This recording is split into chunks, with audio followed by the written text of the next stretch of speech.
Thanks for downloading the Harvest 2019 episode of ArableAware from Adama Agricultural Solutions UK. My name is Russell Goldsmith, and for our last show of the year, we've come to 4G Agriculture in Amber Hill, just outside Boston in Lincolnshire, where our host is Simon Gadd. Simon actually featured on our podcast a couple of episodes ago as one of our grower updates that we provide each time, so it's nice to meet him in person this time and get a chance to wander around his farm. So thanks for hosting us today, Simon. As usual, I'm joined by Adama's in-house technical specialist on herbicides, David Roberts. However, our other regular specialist on fungicides, Andy Bailey, he's ill at the moment, and so stepping into his shoes is Will Nichols, one of Adama's regional agronomy managers. And so, Andy, I assume you're listening, and we all wish you a speedy recovery. Now, shortly we'll be hearing from two growers, Russell Mackenzie, who is based near Huntingdon, and Mike Hooper in mid-Wiltshire, who will give us their update on how the harvest is looking for them, as well as their plans for the autumn. Plus, we have an interview coming up later in the show that I recorded online last week with Adama UK's marketing director Ali Bosher, who will update us on Adama's new packaging. So always lots to get through, but Simon, let's start by getting an introduction to your farm here and what you're growing. So yeah, my name's Simon Gadd. We're cereals farmers, as you said, just outside Boston, Lincolnshire. Grow winter wheat, winter oilseed rape and spring barley. We've got 160 hectares here. And we're out in your oilseed rape field at the moment. How's it all looking? It's a very split harvest this year, or will be a very split harvest come 2020. We've got some very well established oilseed rape which we drilled around the 14th of August, following a bit of later harvesting of winter wheat that we auto cast into the standing wheat. And then we've got also some other stuff that was drilled on the 24th of August, and the growth difference between the two is quite phenomenal. David and Will, before we hear from our two growers, the updates that we do, what feedback have you guys had from your network on this year's harvest? David, let's start with you. The harvest that I've been hearing about this year, Russ, was clearly not without difficulties. In amongst it, there's definitely been some good yields and there's been some good samples, but equally the difficulty in getting some of that harvest in. The weather patterns during the traditional grain filling and then subsequently harvest period made it very difficult, and I don't think anybody started harvest and then finished harvest without some sort of interruptions along the way.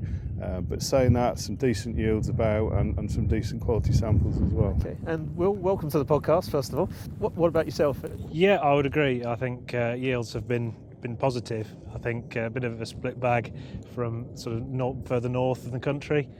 Certainly seen more difficulties with some chitting in the head, which has caused some problems, but overall very positive. And certainly spring barley yields looking sort of around the average, if not slightly above this year as well. So good news. Excellent. Well, we'll go into more detail shortly with all three of you about the harvest and plans for autumn winter. But before we do, last week I spoke to two growers to get an update from them. We began in mid-Wiltshire on Cornbury Farm with Mike Hooper, and I started by asking him how his harvest had been. Yeah, our harvest for this year was pretty good. The oilseed rape that we kept achieved 3.5 tonne a hectare, which we were pretty happy with considering. Winter wheat, which were millers, were Skyfall and Crusoe. We were pretty happy with those. They made 9.5 and 9.8 tonnes per hectare average over the farm. And the remaining cropping, which was spring barley, planet, we were again very happy with those. That made malting, and they did 7.7 tonnes per hectare average over the farm. Disease pressure was actually relatively low. We were expecting it to be high. We went with just did 3 passes, T1s, 2s and 3s. We'd ordinarily be worried about Septoria triticide, and yellow rust would be again another one that we will be looking at. But in general, disease pressures were low, and we actually did test our wheat for fusarium and the lights, and all the readings came back low. So in general, very happy. Our oilseed rape drilling has been a 50% pass. We've planted half clear field, which is Florax. That has failed. Again, cabbage stem flea beetle. Grazing has been quite intense. We did go through with one insecticide about 14 days after the drilling, just as the seed was emerging, but actually the grazing has been so intense, it's more or less been happening as the plants have been emerging, and we think we're probably going to end up writing that crop off. The other remaining crop, which is the conventional Barbados, has succeeded to germinate, and we have had some pretty intense grazing on there, but we do seem to be getting through it, and I think we will end up with a crop. Like I say, we just did one insecticide pass. We haven't spent any other money on it other than that. Cereals are pretty much of the standard. We are min-tilling. We plough 1 in 5 years, and probably longer if we can. We've got scaled seedbeds established. I'm probably running less passes with the glyphosate because I am conscious of resistance. Not that we have any resistance, but I am just conscious of it. So our cultural differences probably are that we've made changes to rotation as of this year. We're stretching out the rotations. We're growing far more spring cropping crops. We're moving away from the oilseed rape, and we're moving into grass seed, which will be a 2-year perennial ryegrass lay, followed by peas, and then into a first wheat scenario, followed by spring barley, and then back into a break again. And we are just trying to consciously do as much as we can on the blackgrass front, but culturally as well as chemically. I'm Russell Mackenzie, and I manage for John Sheard Farms. We're based near Huntingdon. We farm just under 1,000 hectares of arable spread across 5 units and 17 miles. Harvest this year was almost a tale of two halves, really. It started off a bit of rain during the oilseed rape. On the whole, not too bad, and we got going to wheat early. Ironically, it got quite hot and quite dry, so we were sort of worrying about the temperatures of grain being too high. Yields were good on wheat, so I think the rain we had in June really helped them finish quite nicely. Then we had a period during the middle of August where we had, I called it, instead of the night of the 1,000 knives, I called it the night of several thousand pounds, where we had these 45-mile-an-hour winds, a lot of heavy rain.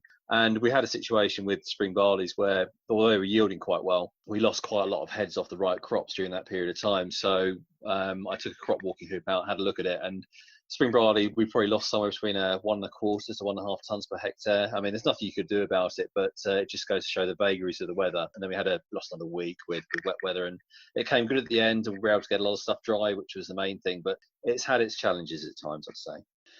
Disease pressure this year, I think we went from a situation early on in crops where generally disease seemed to be quite low. It was dry early season. Depending on variety, we chose to take a SDHI out on some of those. We went with a chlorothalonil plus a triazole plus a strobilurin on some. Then we followed up with an SDHI at T2.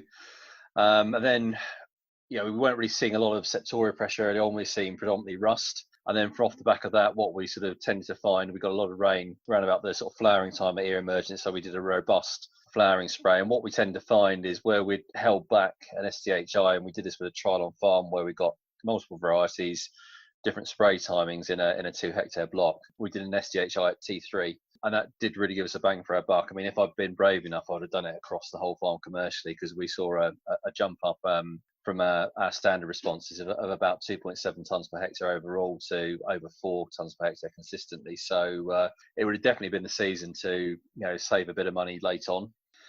So oilseed rape drilling, it's it always seems to be the bit of the annual battle of, can we get the crop established before flea beetle? So based on what we'd experienced in previous seasons and listening to probably what Simon Kiley was saying at NIAB about out of all the things he's seen, should you drill early, should you drill late? Our traditional drilling window, which is normally around about that sort of third week of August, now seems to be the most vulnerable one. We chose to drill as much as we probably could sort of early. So we were drilling between the sort of 8th and 12th of August this year. We had some digestate going in front of the oilseed rape, and that seems to have been a bit of a good magic formula. So those crops have established really well. They're growing quite nicely now. They seem to have got away from flea beetle quite early, and that's the key battle for us, is get the crop established well, get it up and growing. And there seems to be a bit of a synergy with where we've had that digestate go on, whether that's maybe putting flea beetle off a little bit.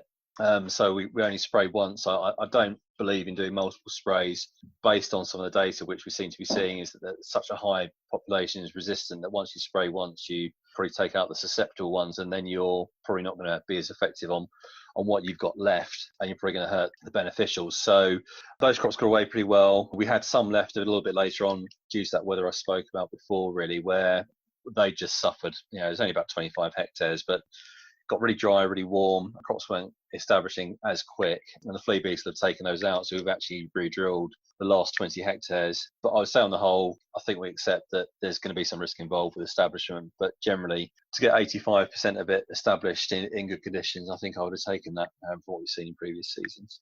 In terms of establishment for cereals this autumn, and we do an awful lot of direct drilling and no-till. I think BYDV would have been a concern for us generally if we were still establishing wheat in early September, but because of blackgrass, that forces our drilling window back naturally. So we're drilling mid to late October. With the loss of deter as well now, that obviously has an impact in terms of aphids and BYDV, but hopefully those later drilling is not much of an issue. We've put in quite a few catch crops in places as well. We quite like that as a system because it allows us to draw moisture out of this wet and give us good conditions to drill into in the second part of October, especially where we're direct drilling. The difficult bit with those is when it's been as dry as it had been previously, you worry if you're taking out too much moisture. So you can go from having something that's regulating the moisture quite well to dragging too much out. So the recent rain we've had this week, we're getting up for 45 millimetres now. So the soils have gone from being quite dry to being quite moist again. So those catch crops are now coming back into their own where they'll give us some good conditions to drill into later on. David, any thoughts on what Mike and Russell had to say there? Lots of interesting stuff covered. I mean, clearly the topic of conversation whenever we talk about oilseed rape at the moment is flea beetle, cabbage stem flea beetle. It's not a problem by any means for all oilseed rape growers, but where it is a problem, it is a significant problem. Different approaches to trying to reduce the pressure. Do you drill early and hope the crop gets well enough established to stand it, or do you wait and drill later and hope you miss the peak migration? I don't think even reading some of the technical journals and research papers online, nobody has a definitive answer yet. So it's very difficult to say what is the best approach. And I think, like pretty much everything else in farming, you need to find the best approach for your farm. There isn't a one size fits all. Mike, very interesting what he was saying about how he's dealing with the burden of blackgrass on his farm, the fact that he's increasing the length of the rotation, he's bringing more spring cropping into it, and even to the extent of bringing in grass lays, which does give you an opportunity because blackgrass seed is relatively short-lived in the soil. So if you can have a grass lay for a couple of years, then that is a good way of getting on top of it, and along with spring cropping and the stale seedbed opportunities and the use of glyphosate that allows. We've said for quite a while now that you will not get on top of a blackgrass program through the use of chemicals alone. There are so many other factors which are more important, equally important at least, and they're all cultural and they all need to be adopted as well. Interesting what Russell was saying about the cover crops and how he's able to almost manage those to manage not necessarily the water table but the moisture levels, and obviously that has an impact on field work, drilling dates, which has a big impact on blackgrass. But if you can get the right levels of moisture, then your pre-emergence herbicides are going to work better as well. So some interesting stuff covered there. And Will, what about from your side? For me, it's a real comment on the disease levels low early and sort of seen to get worse as time went on, which I think was fairly true across the board. But it did sort of open up options then for management of your programs, deciding whether to go full bore or just pick and choose your key actives really, which I think is becoming more of a common practice, and certainly with different varieties and disease scores for those varieties, it gives you that chance to sort of manipulate your programs accordingly. Okay, well, Simon, we heard from Mike and Russell about their OSR drilling. How was the oilseed rape and winter wheat harvest for you? Because when we spoke back in March, you said you'd had a delayed drilling last year into the last week of October to deal with blackgrass. Yeah, so that was in our winter wheat. Our oilseed rape was distinctly average last year. The crop looked fantastic, but didn't seem to yield to its potential. I'm not sure what that's down to at the minute. We're going to look at more micronutrients, because we seem to get the foliage and we seem to get the light interception, but we don't seem to get the grains of the ear. So there's something missing in between. With our wheat harvest, we had probably our best average yield on record last year. The first wheats were average at around 10.5 tonnes per hectare, but our second wheats came an absolute stormer in about 11 tonnes a hectare average. it really turned things on its head, and we had an initial week of bad weather. We had 7 inches of rain not long before harvest, which was dreadful, but we seem to have come straight through that, and everything was fine after that. We had a very dry harvest in the end, and yes, second weeks we couldn't believe it.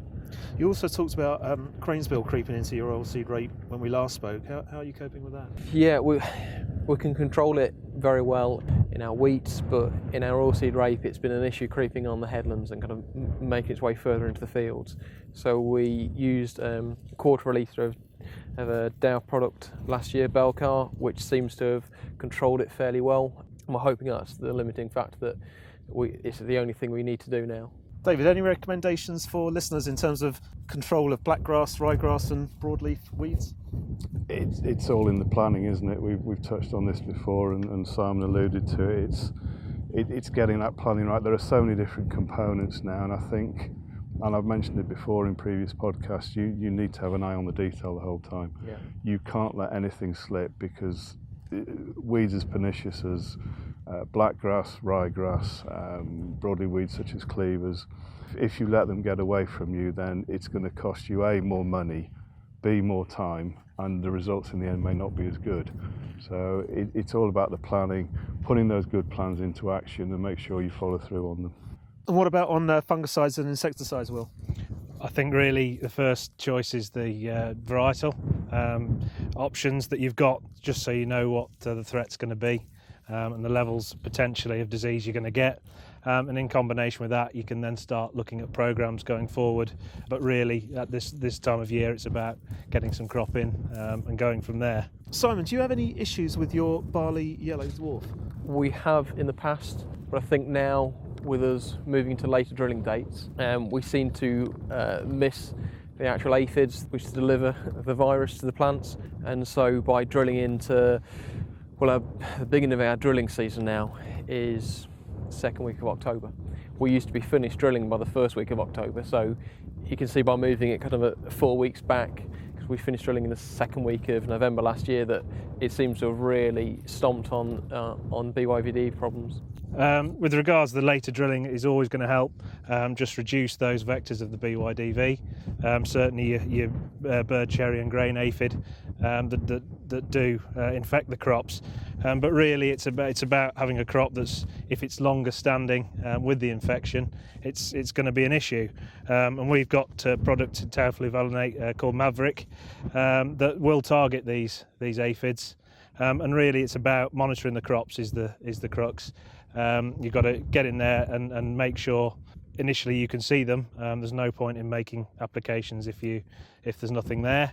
And then it's about monitoring the crops and controlling those levels. And after application, if you find that it hasn't worked so well, it's not a case of then going on again.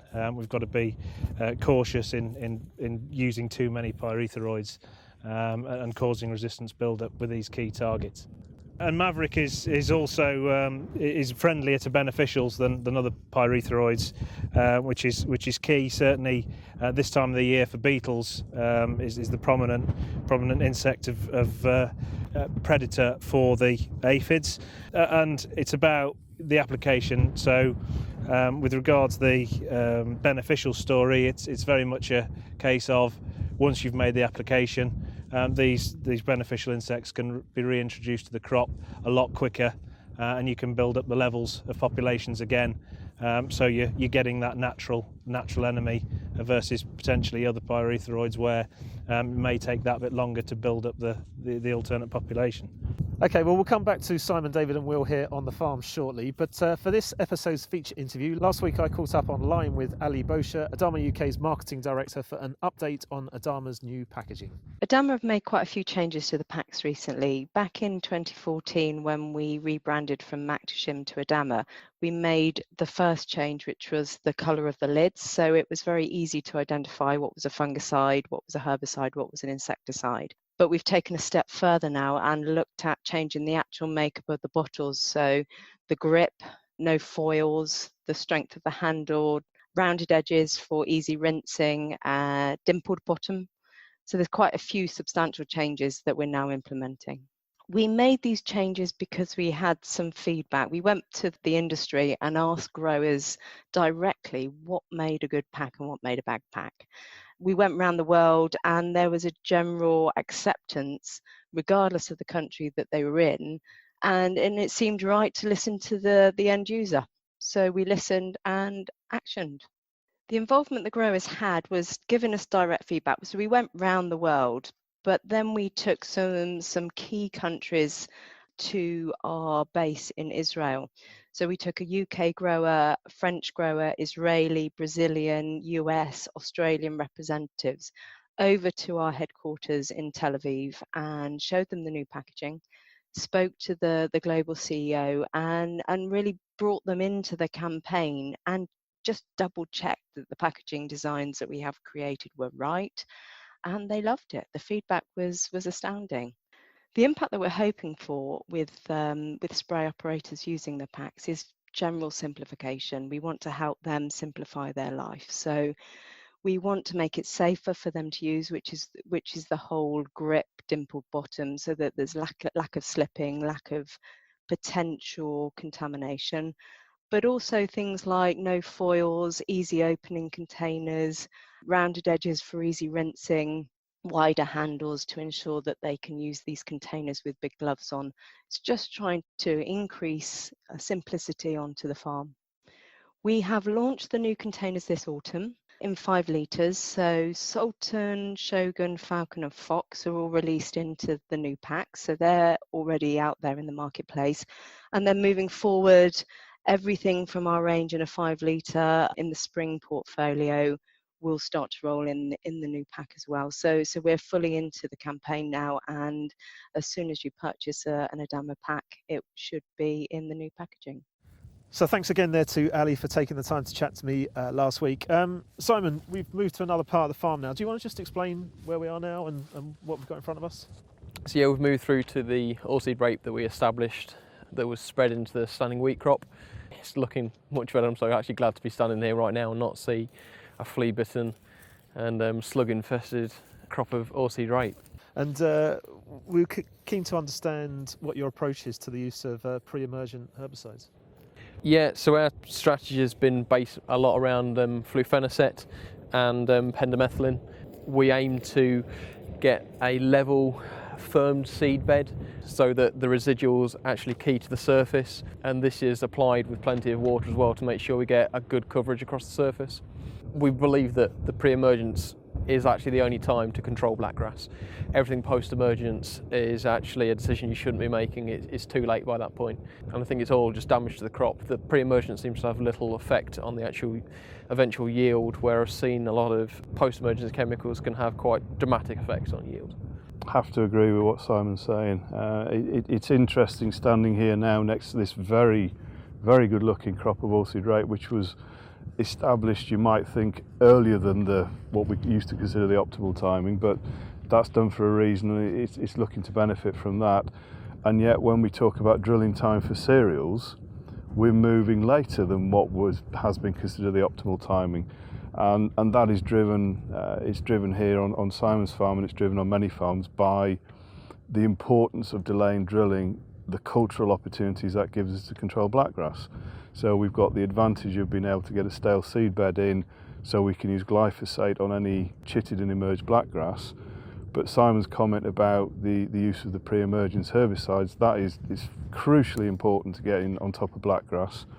And by delaying drilling, on balance, you're likely going to be putting your pre-emergence herbicides on still probably a relatively warm soil, but the chances of there being moisture there, which means it will work better, which means you're getting better value for money out of the pre-emergence residual herbicides, anthem, pendimethalin, hurricane, diflufenican, etc. Flufenicet, fundamentally important. Tower, we've done a lot of work with combining that with flufenicet, and it's doing a very good job as a pre-emergence option. In the worst cases, then yes, you're probably looking to follow that up with a peri-emergence application, and if not, a post-emergence by the time the blackgrass is no bigger than 1 to 2 leaves. So the manipulation of drilling dates and the differences between the two crops, the oilseed rape we're studying now and the winter wheats, the fact that the rape is going in earlier to get it established and away from flea beetle damage, but the wheat is later to give you the cultural opportunities to control the blackgrass, it just shows how on the ball you've got to be. Yeah, I've got to agree with this absolutely, but it's I think it's even before that. So in the distance we can see over there, there's an under-drainage machine which one of our neighbours has got in a minute, and one of the key things we focused on the last few years was under-drainage, because blackgrass is typically a marsh plant and so likes moist, damp, cold soils, and so if we can dry the soils out, keep them a little bit warmer so we get a good emergence and a quick emergence, and the wheat grows well for a start, we've kind of got half the battle. Drainage, yeah, absolutely. We all know blackgrass is a plant that loves having wet feet and can thrive with that, no problem at all. The other thing that's part of the planning process that we were talking about earlier is getting the drainage right, certainly, but where there are pockets of blackgrass, there are two approaches. There's mapping, that's one approach, so you could perhaps map where the control levels haven't been as high as hoped, and then if you're still unsure why those control levels have been poorer, then there is the opportunity to get resistance testing done. So I'm not sure what you do here, Simon. So on our farm, when Dad's on the combine seat, that'll be our kind of farmer, I suppose, when he's on the combine seat, but we're using the RDS yield monitoring system. You can put down flag markers for where you have problems. But the other things are as well that the blackgrass on our farm follows soil types. Yeah. So our wetter, heavier soils is predominantly where it is, and we can move around the farm and know that. It's a smaller farm, and we know our soils well and know our fields well, so we know where to target. Yeah, then the interesting additional point that you've just brought up there with the different soil types that you're farming and the greater blackgrass pressure depending on the different soil type, something like machinery hygiene. When you're going from an area of potentially lower infestation on the lighter soils to an area which has got higher infestation, then it's not such a concern. But if you're going from where there's bigger blackgrass pressure to somewhere on the lighter land where it isn't such a problem, then you've got to consider machinery hygiene as well. Yeah, and we do this with blowing down the combine because we find that a key transfer. Okay, Will, changing topic slightly. This time last year we were talking about having come through a ridiculously dry summer. There's been a bit more moisture this year, certainly in the last few days as well. Has that had an impact on slug pressure? Yeah, I think so. I think early on there was a good amount. We had some moisture sort of throughout harvest, which left us with some stubbles, damp stubbles that were ideal breeding ground for slugs. But then we had a good sort of mid-September, which has reduced levels significantly, but given the rainfall over the last week or so, that we're going to start seeing levels building up. So it's really critical that we again monitor the crops, trapping with the layers mash where possible, just to get an idea of levels building and the need for applications. We've had metaldehyde with a stay of execution that is still available, albeit we are shifting towards ferric phosphate as a viable option now. But before we consider those, we really need to be looking at the cultural options. And as Simon alluded to, it's about the seedbed consolidation, and your cultivations are going to make a difference. So it's really making it as difficult as possible for the slugs to travel and to reproduce. And then we have got those options available should we need them if problems persist.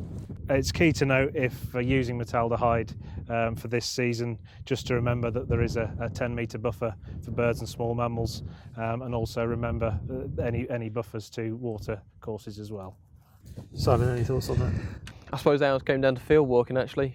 We used layered mash traps and we were just regularly checking, but then it was down to the crop and what stage it was at the same point. So we had plenty of moisture and the crop was starting to grow away from it, but we were finding kind of each trap we're finding one or two slugs, which some people could deem, if you had a very small crop, that you'd hit thresholds by this point because every mouthful takes away an entire plant. So a lot of it was constant checking and choosing what was right for each part of the field. We're being more specific than just kind of field scale. We're trying to deem it to every part of the field, and this year we've got away again as we did last year without any so far. But if it ends up being quite a wet autumn, we'll probably be looking at grain hollowing next. That once we've drilled, if it's cold and if it's quite damp, it could be a slow emergence, so grain hollowing could become a real issue come a wet autumn. Talking again about the delayed drilling, Simon, It takes a very brave man on some of your heavier soils, I would imagine, to push it and push it and push it. There's going to be a tipping point where you simply can't get on the land. We've had 2, if not 3 back ends now where they've been relatively kind, and you've been able to push it to 3rd, 4th week of October, even into November, as you said. Is there any decision that you arrive at that says, no, I can't risk it any longer? So you're absolutely right. We've been extremely lucky in the last few years that we've been able to go so late, and there seems to each year become a window in the back end of October where it's unusually dry and warm, and you can kind of carry on drilling like it's middle of September still. But yeah, one of these times we're going to come a cropper, the forecast is going to get it slightly wrong, and we're going to get a belt and a rain.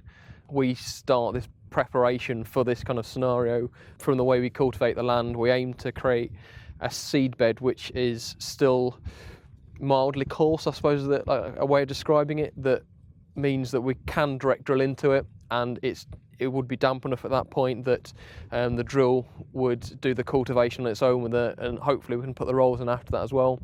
Or if not, that seedbed would survive the winter and mean we can follow up with a normal drilling window of a spring wheat, a spring barley, a spring bean, something like that. But the other plan is as well that we've got enough scale that we can snap fingers and go, okay, we need to get everything in, we can do this in 4 days.